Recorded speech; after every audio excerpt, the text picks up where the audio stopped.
Hello all. Welcome back to the wonderful Wizard of Oz. We are on chapter 19, Attacked by the Fighting Trees. Could you imagine if trees fought back?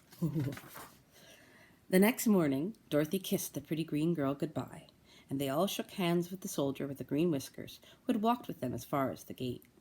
When the guardian of the gate saw them again, he wondered greatly that they could leave the beautiful city to get into new trouble.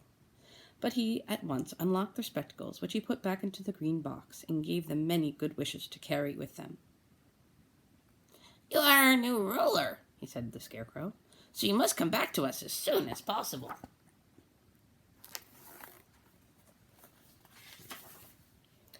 "I certainly shall if I am able," the Scarecrow replied, "but I must help Dorothy to get home first."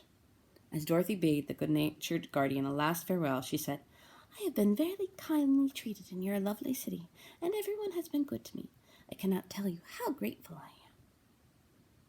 "Don't try, my dear," he answered.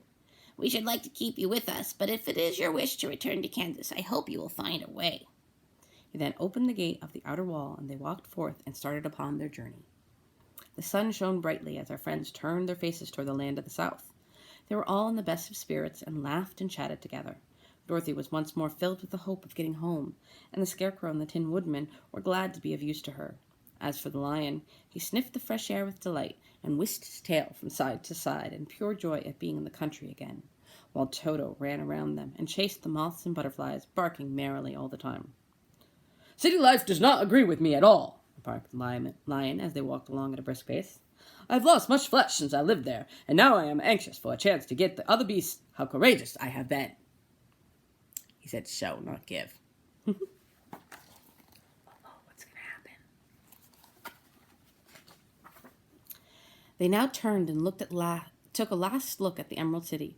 All they could see was a mass of towers and steeples behind the green walls, and high up above everything, the spires and dome of the Palace of Oz. "Oz was not such a bad wizard after all," said the Tin Woodman, as he felt his heart rattling round in his breast. "He knew how to give me brains, and very good brains, too," said the Scarecrow. "If Oz had taken a dose of the same courage he gave me, he would have been a brave man," added the lion. Dorothy said nothing. Oz had not kept the promise he made her, but he had done his best, so she forgave him. As he said, he was a good man, even if he was a bad wizard. The first day's journey was through the green fields and bright flowers that stretched about the Emerald City on every side. They slept that night on the grass with nothing but the stars over them, and they rested very well indeed. In the morning they traveled on until they came to a thick wood. There was no way of going around it, for it seemed to extend to the right and left as far as they could see, and besides, they did not dare change the direction of their journey for fear of getting lost. So they looked for a place where it would be easiest to get them into the forest. The Scarecrow, who was in the lead, finally discovered a big tree with such wide, spreading branches that there was room for the party to pass underneath. So he walked forward to the tree, but just as he came under the first branch, they bent down and twined around him, and the next minute he was raised from the ground and flung headlong among his fellow travelers. This did not hurt the Scarecrow, but it surprised him, and he looked rather dizzy when Dorothy picked him up. "Here is another space between the trees," called the lion. "Let me try first," said the Scarecrow, "for it doesn't hurt me to get thrown about."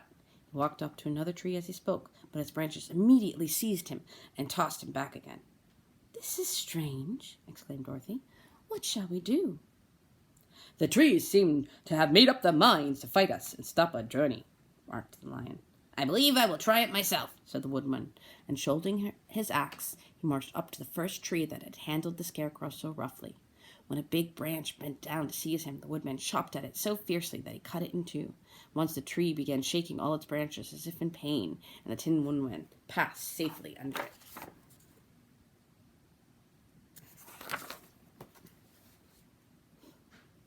"Come on," he shouted to the others. "Be quick." They all ran forward and passed under the tree without injury, except Toto, who was caught by a small branch and shaken until he howled. But the Woodman promptly chopped off the branch and set the little dog free. The other trees of the forest did nothing to keep them back, so they made up their minds that only the first row of trees could bend down their branches, and that probably these were the policemen of the forest, and given this power in order to keep strangers out of it. The four travelers walked with ease through the trees until they came to the further edge of the wood. Then, to their surprise, they found before them a high wall, which seemed to be made of white china, was smooth like the surface of a dish, and higher than their heads. "What shall we do now?" asked Dorothy. "I will make a ladder," said the Tin Woodman, "for we certainly must climb over the wall." We're going to have to find out what happens there.